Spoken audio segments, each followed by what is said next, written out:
बिरला को हटाने के प्रस्ताव में कमियां पाई गई हैं। फरवरी 2025 की घटनाओं का 4 बार उल्लेख किया गया। अब स्पीकर ओम बिरला ने सचिवालय को निर्देश दिए हैं। द्वितीय चरण में सूचीबद्ध होगा नोटिस।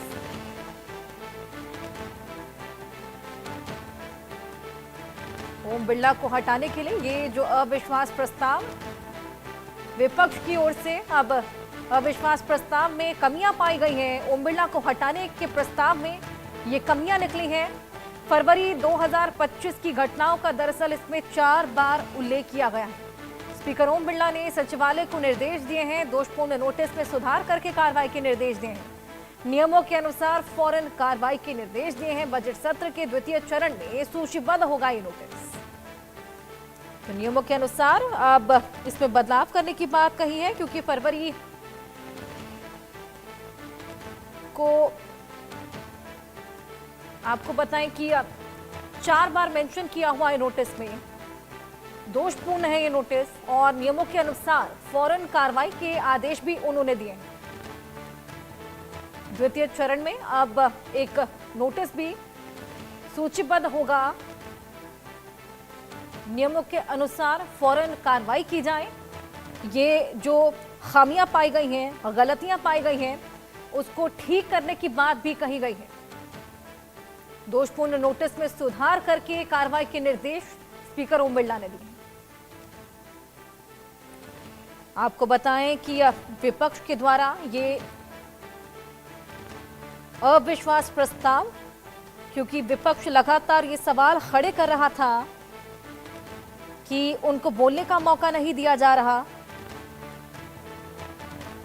नो कॉन्फिडेंस मोशन जो कि दायर किया गया था विपक्ष के द्वारा, ये कहते हुए कि उन्हें बोलने का मौका नहीं दिया जाता, और स्पीकर ओम बिरला के खिलाफ ये नो कॉन्फिडेंस मोशन। अब हालांकि स्पीकर ओम बिरला ने सचिवालय को निर्देश दिए हैं, जो तमाम गड़बड़ियां हैं, गलतियां हैं, उनको ठीक किया जाए। कमियां पाई गई हैं अविश्वास प्रस्ताव में। फरवरी 2025 की घटनाओं का 4 बार उल्लेख किया गया था, और यही तमाम खामियों को देखते हुए इन्हें ठीक करने की बात कही गई है।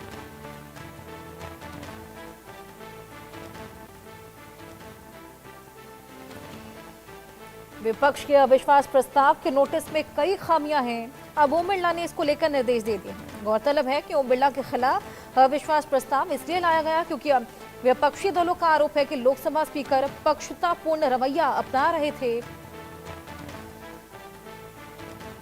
कई पार्टियां अविश्वास प्रस्ताव लेकर आई हैं। हालांकि इस प्रस्ताव के नोटिस में कई कमियां सामने आई हैं। इन कमियों को देखते हुए स्पीकर ओम बिरला ने निर्देश दिए हैं कि खामियों को दूर किया जाए, ताकि प्रस्ताव तकनीकी आधार पर खारिज ना हो।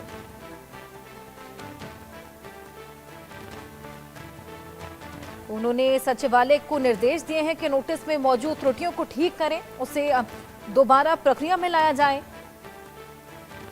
ओम बिरला के खिलाफ अविश्वास प्रस्ताव इसलिए लाया गया है क्योंकि विपक्षी दलों का आरोप है कि लोकसभा स्पीकर पक्षपातपूर्ण रवैया अपना रहे हैं। विपक्ष का कहना है कि उनके नेताओं को सदन में बोलने का पर्याप्त अवसर नहीं दिया जा रहा।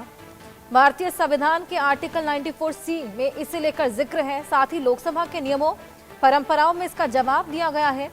इस रिमूवल मोशन या स्पीकर को पद से हटाने का प्रस्ताव भी कहा गया है। इसको संविधान के आर्टिकल 94C के मुताबिक लोकसभा स्पीकर एक रेजोल्यूशन द्वारा लोकसभा के बहुमत से पारित होने पर पद से हटाए जा सकते हैं। अविश्वास प्रस्ताव लोकसभा का सक्रिय सदस्य ही ला सकता है। प्रस्ताव के नोटिस की प्रक्रिया और चर्चा का समय लोकसभा के नियमों में बताया गया है। नोटिस की अवधि 14 दिन की होती है। नोटिस के लिए कम से कम 50 सदस्यों का समर्थन होना चाहिए, और यही प्रस्ताव पेश किया गया है। हालांकि इसमें तमाम खामियां पाई गई हैं। संशोधन के निर्देश भी दिए गए हैं। जो नोटिस प्रस्तुत किया गया उसमें तमाम त्रुटियां हैं। विपक्ष ने स्पीकर के खिलाफ ये जो नोटिस दिया था, अब संशोधन के निर्देश दिए गए हैं। 118 सांसदों ने इसमें हस्ताक्षर किए हैं।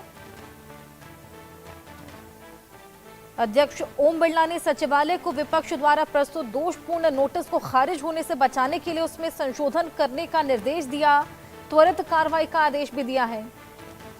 लोकसभा सचिवालय के सूत्रों के मुताबिक आपको बताएं कि विपक्षी सांसदों के लोकसभा ओम बिरला को हटाने की मांग वाले नोटिस में कमियां पाई गई हैं। फरवरी 2025 की घटनाओं का दरअसल इसमें 4 बार जिक्र है, जिसके आधार पर नियमों के मुताबिक इसे खारिज किया जा सकता था। हालांकि स्पीकर ने सचिवालय को नोटिस की कमियों को ठीक करने, आगे की कार्रवाई करने का निर्देश दिया है। ओम बिरला ने नियमों के मुताबिक तेजी से कार्रवाई करने का आदेश दिया है। बजट सत्र का दूसरा चरण शुरू होने के बाद नोटिस को लिस्ट किया जाएगा। बदला हुआ नोटिस मिलने के बाद तय नियमों के मुताबिक इसकी तुरंत जांच की जाएगी। विपक्ष के अविश्वास प्रस्ताव पर संसद में 9 मार्च को चर्चा हो सकती है। 13 फरवरी को दरअसल बजट सत्र के पहले सत्र का अंतिम दिन है। इसके बाद 8 मार्च से सदन की कार्रवाई फिर से शुरू होगी। 9 मार्च को इस पर चर्चा की जा सकती है।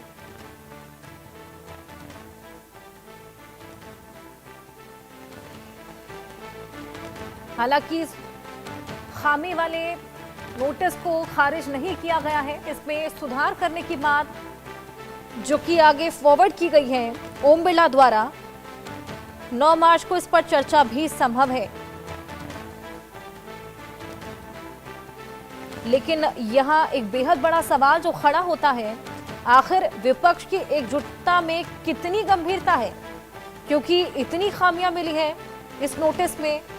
4 बार फरवरी 2025 का मेंशन है यहां पर, और इसी वजह से खारिज नहीं किया गया। हालांकि सुधार करने की बात ओम बिरला द्वारा की गई, लेकिन एकजुटता होने के बाद भी सीरियसनेस पर सवाल यहां पर खड़े होने लगे।